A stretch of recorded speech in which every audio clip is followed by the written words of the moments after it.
여러분 안녕하십니까. 10월 9일 새벽이 됐습니다. 저는 책입니다. 오늘은 한글날입니다. 우리말에 칠칠 맞다는 말이 있습니다. 풀이 잘 자라, 잘 엉키면 칠칠하다고 그러죠. 그런데 이를 엉망진창으로 하면 칠칠 맞지 못하다고 합니다. 주제 넘다는 표현도 있습니다. 이 건방지고 분수를 모를 때 쓰는 표현입니다. 모두 순우리말입니다. 또 주접들다는 말이 있습니다. 잔병을 많이 앓을 때 쓰는 표현인데 지금은 행동거지가 느질할 때 이 말을 더 많이 씁니다. 말의 의미가 그렇게 자꾸 바뀌는 겁니다. 제가 한글날 칠칠 맞지 못하다, 이 주제 넘다, 주접 들었다 이런 우리말을 쓰는 이유는 딱 한 가지 이유였습니다. 우리 대선주자들이 너무 왜소해 보이기 때문입니다. 나라를 이끌 거인이 보이지 않습니다. 다음 대선에서 우리는 결국 최악을 부리고 칠칠 맞지 못하고 주제 넘고 주접이 들었지만 그래도 차악을 선택할 도리밖에 없는 것 같습니다. 그게 바로 구국의 길입니다. 대장동 게이트가 온 나라를 덮고 있는데 청와대는 말이 없습니다. 이 문 대통령은 왜 입을 닫고 있을까요? 명분은 이것입니다. 정치 중립을 지킨다. 그렇다면 당장 남북 화상회담이나 베이징 서프라이즈를 기도하지 마십시오. 아무리 야당 대표가 시원찮더라도 야당을 이렇게 무시하는 대통령이 세상 어느 나라에 있습니까? 대장동 게이트 같은 나라를 흔드는 부패 사건이 터지고 대법원 재판 거래 같은 국기를 흔드는 사건이 터졌으면 대통령의 코멘트는 당연히 나와야 합니다. 그런데 청와대가 한 말은 10월 5일 관계자가 했다는 엄중히 지켜보고 있다. 그 관계자가 비서실장입니까? 민정수석입니까? 이 청와대는 7일에도 엄중히 보고 있다는 입장만 되풀이했습니다. 그런데 이 말만으로도 이재명 진영에서는 비상이 걸렸습니다. 청와대 움직임이 심상치 않다는 말이 나왔고 청와대와 이낙연 캠프가 거래를 하는 것 아니냐는 음모론도 나왔습니다. 지금 이재명이 느낌이 안 좋다고 말하는 것도 단순히 검찰의 움직임 때문만이 아닌 것입니다. 그 청와대 핵심 관계자는 대장동에 대한 문 대통령의 언급이 있었느냐는 기자의 질문에 여전히 별도의 말씀은 없었다는 대답뿐입니다. 이낙연이 주장한 정부합동특별수사본부 구성에 청와대가 동의했다는 보도에 대해서도 근거가 없고 사실이 아니라고 했습니다. 야당의 특검 요구에 대한 답도 똑같습니다. 지속적으로 그런 얘기가 나오는 걸 알고 있다. 엄중하게 지켜보고 있다는 말로 가름하겠다. 입장이 바뀌었으면 특검만 요구했겠습니까? 광화문에 몇백만 명이 모였겠죠. 그러자 이재명 쪽에서 2017년 대선 경선 때 이재명과 갈등을 빚은 문 대통령을 언급하며 이런 말이 나왔습니다. 청와대가 이재명을 쳐내려하는 것 같다. 불안하겠죠. 심지어 청와대가 이낙연 캠프와 소통해서 대장동 의혹을 생산해내고 있다는 주장도 나왔다고 합니다. 이재명과 아주 가깝다는 정봉주는 10월 1일 자신의 유튜브 채널에서 대장동 의혹 확산의 배후를 이렇게 말했습니다. 이재명과 대척점에 있어서 정치적으로 대결했던 민주당의 한 축이 청와대 민정정무라인과 소통하고 특정 캠프와 손잡고 이재명 죽이기를 위해 함께 움직이고 있다는 첩보가 있다. 첩보가 있다. 그러면서 청와대 중하위 간부들과 민정라인은 당장 중지하라고도 했습니다. 청와대는 이런 음모론에 사실무근이라며 강하게 반발합니다. 청와대 관계자의 말이 이렇습니다. 대통령은 여러 차례 정치 중립이라는 말을 했고 앞으로도 그럴 것이다. 그런데 민주당 지도부의 생각은 완전히 다릅니다. 이재명이 후보가 될 게 명약 관화해지면서 민주당 지도부는 이재명을 엄호사하게 가기 시작했습니다. 당대표 송영길의 말이 이렇습니다. 경선이 끝나면 당이 총력으로 대응할 것이다. 이재명이 혼자 외롭게 대응하고 있다. 그런데 폐색이 짙은 이낙연 측은 후보 구속이라는 금기어까지 꺼내며 위기론을 펼치는 중입니다. 끝날 때까지는 끝난 것이 아니다. 지금 뭐 야구하는 겁니까? 내놓고 경선 이후에 이재명이 낙마를 대비해야 한다는 말을 하고 있는 것입니다. 그래서 나온 말이 이재명의 구속 가능성인데 이 말로 민주당 안이 시끄러워졌습니다. 이낙연 캠프 서류는 7일 라디오에 나가 당 지도부가 잘못 판단하고 있다면서 이재명 구속 상황을 가정했을 때 민주당으로서는 절체절명의 위기가 될 것이라고 말했습니다. 이재명이 잘못되면 어떻게 할 것인가? 잘못될 가능성이 얼마나 큰가? 그러나 민주당 지도부는 이재명이 일단 대선 후보가 되어 선대위가 구성되면 지위가 달라진다고 보고 있습니다. 검찰도 눈치를 볼 수밖에 없다는 것입니다. 민주당 핵심 당직 의원의 말이 이렇습니다. 유력 대선 후보를 공개 소환하기는 쉽지 않을 것이다. 수사가 진행돼 봐야 알겠지만 기소니 구속이니 하는 얘기도 너무 앞선 것이다. 이낙연 캠프와 야당에서 나오는 이재명이 후보 신분으로 검찰 포토라인에 설 일은 없을 것이라는 말입니다. 그러나 이낙연 지지자들의 반발은 앞으로도 엄청난 부담입니다. 그들은 당 게시판 등의 경선 중단과 후보 사퇴를 지금 강력하게 주장하고 있습니다. 당 국민통합위 부위원장인 정진우는 탈당까지 했습니다. 언론이 전한 캠프 분위기가 이렇습니다. 지지층의 실망감과 절박함이 크다. 검찰 수사 상황을 면밀히 지켜봐야 한다. 그런데 이 문재인 정부에서 실세로 통했던 참여연대와 민변의 움직임도 이재명에게 사뭇 비판적입니다. 아니, 아주 비판적입니다.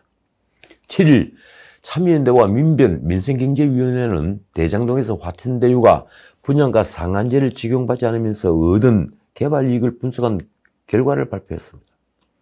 이들이 내린 결론은 우리가 지적했던 공영-민영 결합개발로 위장한 민영개발이라는 주장 그대로였습니다. 분양가 상한제가 적용됐으면 화천대유가 직접 시행한 아파트 개발이익 2,699억 원을 줄일 수 있었다는 것입니다. 두 단체가 기자회견에서 한 말입니다. 성남시는 민간합동개발로 5천억 이상의 개발이익을 환수했다고 자화자찬하지만 엄청난 규모의 개발이익이 민간에 귀속된 사실이 드러났다. 그래서 내린 결론입니다. 관은 강제 수용으로 토지를 확보해 준 후 개발이익 일부를 확보하는 것 외에는 공적 역할을 한 것이 거의 없다. 이재명의 당군들의 최대 공익 환수 사업이라고 한 말을 정면 부인한 것입니다. 두 단체가 보는 시각은 우리와 똑같습니다. 이렇습니다. 화천대유가 막대한 배당 수익을 올리는 등 개발 잔치를 할 수 있었던 것은 저렴하게 토지를 매입하고 분양할 때는 분양가 상한제를 적용받지 않아 이익을 극대화했기 때문이다. 10배 장사를 한 거죠. 그러니 애초 계획대로 LH가 공공택지로 개발했거나 분양가 상한제를 전면 시행했으면 개발 이익이 무주택 서민과 중산층에게 돌아갔을 것입니다. 결국 이재명이 틀렸다는 얘기입니다. 모두가 틀렸습니다. 대장동 원주민 552명도 감사원에 공익감사를 청구했습니다. 대장동 사업자인 성남의들이 각종 특혜를 받고 원주민들에게 폭리를 취했다. 정의당마저 이재명 비판에 나섰습니다. 이재명이 좋은 것은 자기 성과, 잘못은 직원 개인 일탈로 돌리는 것은 대단히 무책임하고 비겁하다. 정의당은 이재명의 사과와 입장 표명을 요구했습니다. 민주당 대선 주자 박용진도 가세했습니다. 이재명이 책임져야 할 상황이 올 수 있다. 검찰이 미적미적 하는데 관련자들을 발본색원해야 한다. 홍남기 부총리마저 개발 방식을 따지고 들었습니다. 과도한 이익이 나오는 개발 방식에 문제가 있다. 말하자면 이재명은 지금 사민 초과에 처했습니다. 그 하는 말은 딱 이 말뿐입니다. 사과할 일이 아니라 칭찬받을 일이다. 조선일보 사설 제목이 이렇습니다.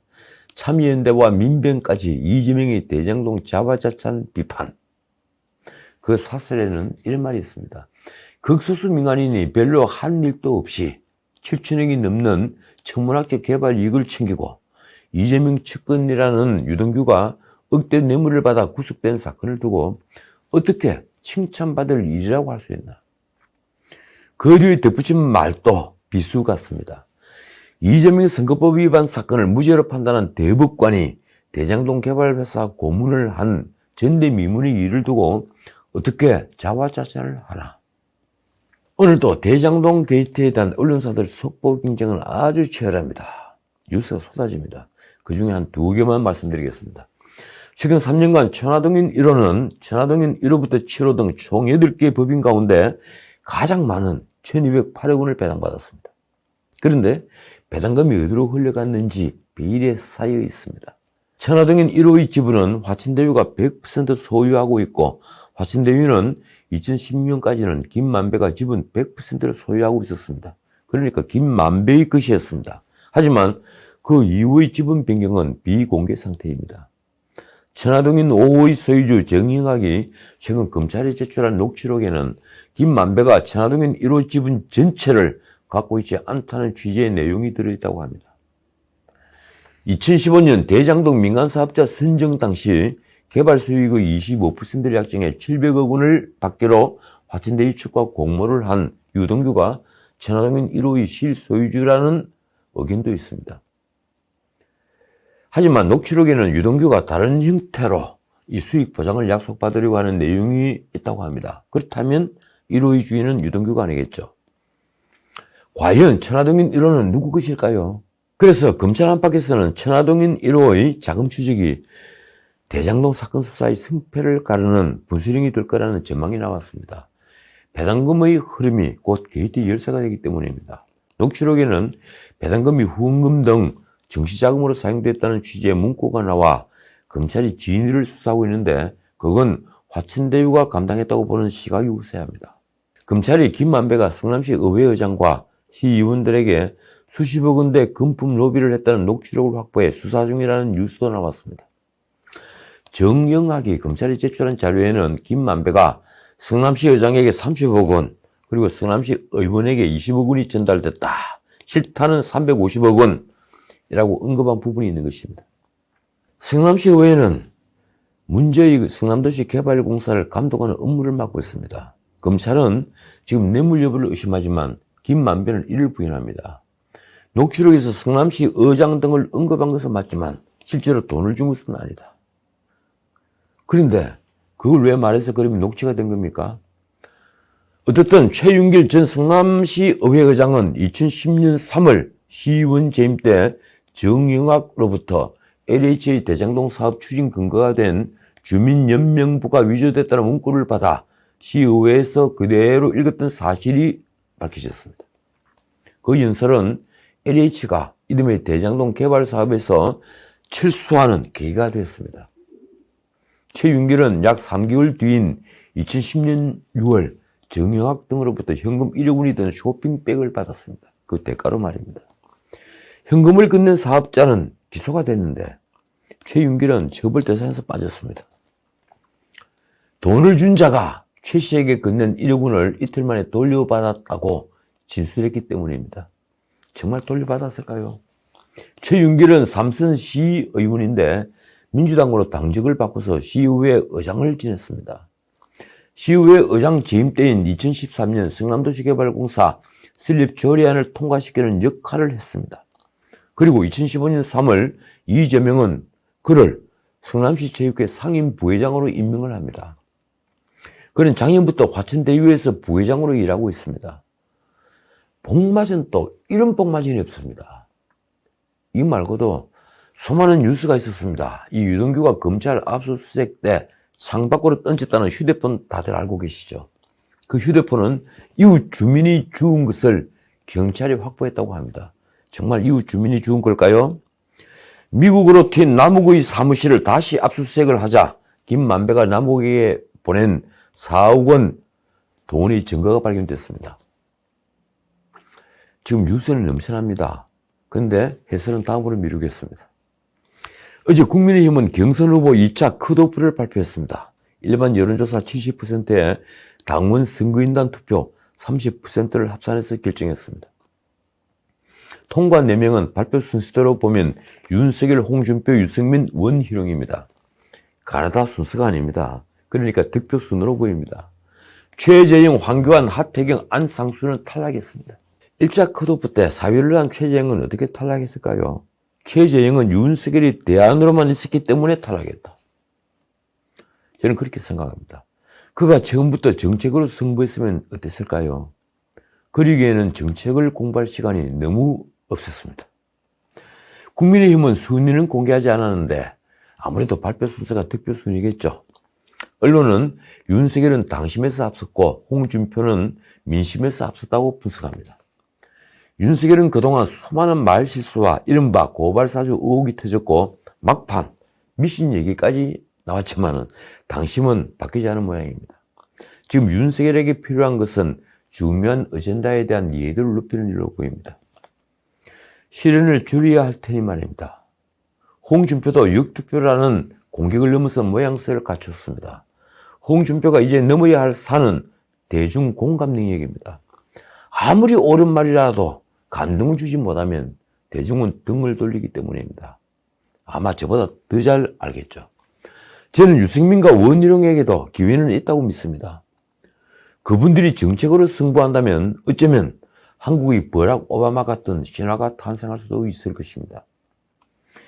윤석열이 한 말이 재밌습니다. 정치 참여 선언을 한 지 100일이 지났는데 인생에서 가장 긴 100일이었다. 지금 저 자신부터 성찰의 자세를 갖겠다. 정말 그랬으면 합니다. 홍준표는 이렇게 말했습니다. G7 선진국 시대를 열어 청년들에게 꿈과 희망을, 장인들에게는 여유와 안락을 주는 풍요로운 대한민국을 만들겠다. 정책 승부를 하겠다는 겁니다. 이제 11월 4일 마지막 경선일까지 어떤 레이스가 펼쳐질까요? 하나 분명한 것은 아리스토텔레스가 한 말이 망고의 진리라는 사실입니다. 나보다 못한 자에게 지배받는 일보다 더 화나는 일은 없다. 8일 한국갤럽의 여론조사 결과가 나왔습니다. 10월 첫째 주 5일에서부터 7일까지 사흘 동안 조사한 결과입니다. 놀랍게도 대장동 게이트에도 이재명은 전혀 영향을 받지 않은 결과가 나왔습니다. 아니 사실상 민주당 후보가 됐다는 컨벤션 효과가 대장동 게이트 때문에 사라졌다고 보는 게 정확할 것입니다. 결과는 이렇습니다. 이재명 25%, 윤석열 20%, 홍준표 12%, 이낙연 8%, 유승민 2%. 이재명과 윤석열은 한 달 전보다 1%포인트씩 올랐습니다. 그런데 홍준표는 무려 6%포인트가 올라 최근 상승세가 만만치 않음을 보여주었습니다. 문 대통령 직무와 관련해 긍정평가는 전주 대비 1%포인트가 하락한 37%, 부정평가는 54%를 기록했습니다. 놀라운 건 30, 40 세대의 문 대통령 지지율이 여전히 견고하다는 사실입니다. 30대는 45%, 40대는 무려 51%가 긍정평가를 내렸습니다. 20대에서는 불과 23%만이 문 대통령을 지지하는데 40대의 지지는 불가사의하게 보일 정도입니다. 그래서 그 이유를 보니 긍정평가율로는 외교 국제관계가 23%로 가장 많았고 부정평가로 부동산 정책이 32%로 제일 높았습니다. 문 대통령이 BTS를 데리고 유엔에 간 게 먹히던 것입니까? 문제는 정당별 지지도입니다. 민주당 35%, 국민의힘 34%, 무당층 23%, 정의당 4%, 국민의당 2%, 열린민주당 2%. 민주당, 정의당, 열린민주당을 다 합치니 이 국민의힘보다 7%포인트가 많은 41%가 됐습니다. 보수가 다음 대선을 절대 낙관할 수 없는 이유가 바로 여기에 있습니다. 게다가 권력은 지금 베이징 서프라이즈 같은 대선 판도를 바꿀 수단을 가지고 있고 재난지원금, 돌봄 수당 등을 총선 때처럼 뿌릴 수 있는 재정을 쥐고 있습니다. 이러니 많은 국민들은 별다른 투쟁력을 보여주지 못하고 민심의 향방을 제대로 읽지 못하는 국민의 힘을 점점 더 믿지 못하고 있습니다. 대장동 게이트 같은 사건이 벌어졌는데 권력이 정권을 재창출하는 걸 막지 못한다면 그때 가서 야당을 아무리 성토한들 무슨 소용이 있겠습니까? 자, 오늘 여기까지입니다. 이재명 캠프의 이경 대변인이 이재명, 윤석열의 어린 시절 사진을 비교했습니다. 그는 이런 걸 또 적었습니다. 이재명의 옷과 윤석열의 옷, 사진을 보며 생각은 각자의 그런 만큼. 그러니까 자신의 그것은 굉장히 크다는 얘기입니까? 가난이 절대선이라는 이런 좌파의 시각은 언제 바뀔까요? 대부분 좌파들은 죽을 때까지 이 시각을 바꾸지 못합니다. 그러면서도 그들은 돈을 쫓아 무슨 사악한 일이든 합니다. 지금 대장동 게이트에서 우리가 보았듯이 말입니다. 그들에게 좌파라는 건 어디까지나 정치적 장식에 불과하기 때문입니다. 지금까지 전해책이었습니다.